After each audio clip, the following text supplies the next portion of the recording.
Take a sealed metal cylinder of helium gas and hold it over an intense blue flame.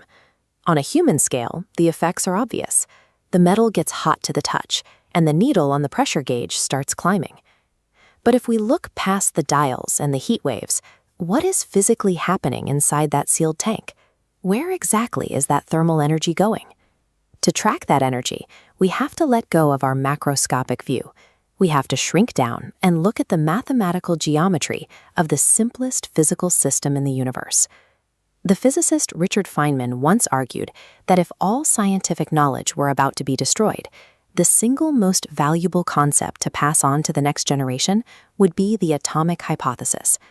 It is the idea that all things are made of atoms, tiny particles that move around in perpetual random motion. And to see that motion clearly, without any mathematical noise, we need to look at a monatomic gas. Think of elements like helium or argon, where the atoms float around as solitary, unattached units. By stripping away complex molecules and chemical bonds, a monoatomic gas gives us a blank slate. It provides the perfect environment to track exactly how thermal energy flows. Imagine a single monoatomic atom suspended in a three-dimensional void.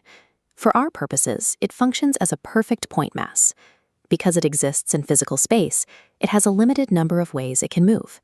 In thermodynamics, we call these independent paths of motion degrees of freedom. This atom translates left and right along the x-axis, 1 degree of freedom. It translates up and down the y-axis, a 2nd degree. Finally, it moves forward and backward along the z-axis.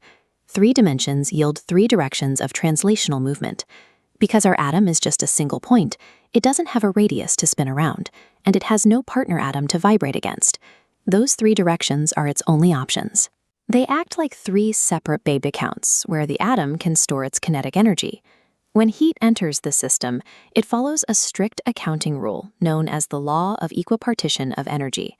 Developed by scientists like Ludwig Boltzmann, this principle gives us a statistical way to understand how energy spreads out. The law states that nature is inherently fair. It takes any incoming thermal energy and distributes it perfectly equally across every available degree of freedom.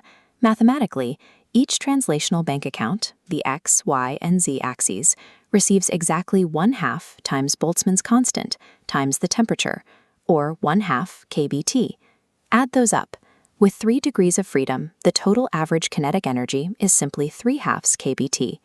This reveals that the absolute temperature you read on a macroscopic thermometer is actually a direct measurement of that average microscopic kinetic energy.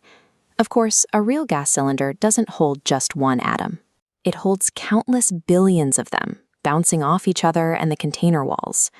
To scale our math up to a real-world level, specifically a full mole of gas containing Avogadro's number of atoms, we make a simple substitution.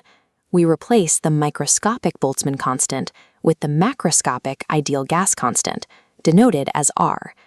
This visualization shows our new foundational formula. The total internal energy, or U, for a full mole of a monoatomic gas is exactly 3/2 RT. That single equation bridges the gap. It mathematically links the chaotic motion of invisible atoms to the total thermal capacity of a physical system. With that total energy mapped out, we can calculate one of the most practical metrics in physics, a gas's specific heat. That is the exact amount of energy required to raise its temperature by 1 degree. First, imagine heating the gas inside a rigid container. We call this specific heat at constant volume, or CV. Because the walls are locked in place, all the heat you add goes directly into increasing the atom's internal kinetic energy. Looking at this derivation, we know our internal energy is 3/2 RT, so the specific heat, CV, is simply 3/2 R. But what if the container has a movable piston? If you heat the gas at constant pressure, it will expand. As it expands, it expends energy doing physical work. To raise the temperature by 1 degree, you must supply extra heat to make up for this work. Mathematically, we add 1 R to our formula, making the specific heat at constant pressure, CP, equal to 5/2 R. Engineers and physicists constantly compare these two situations using a metric called gamma. It's simply the ratio of CP divided by CV.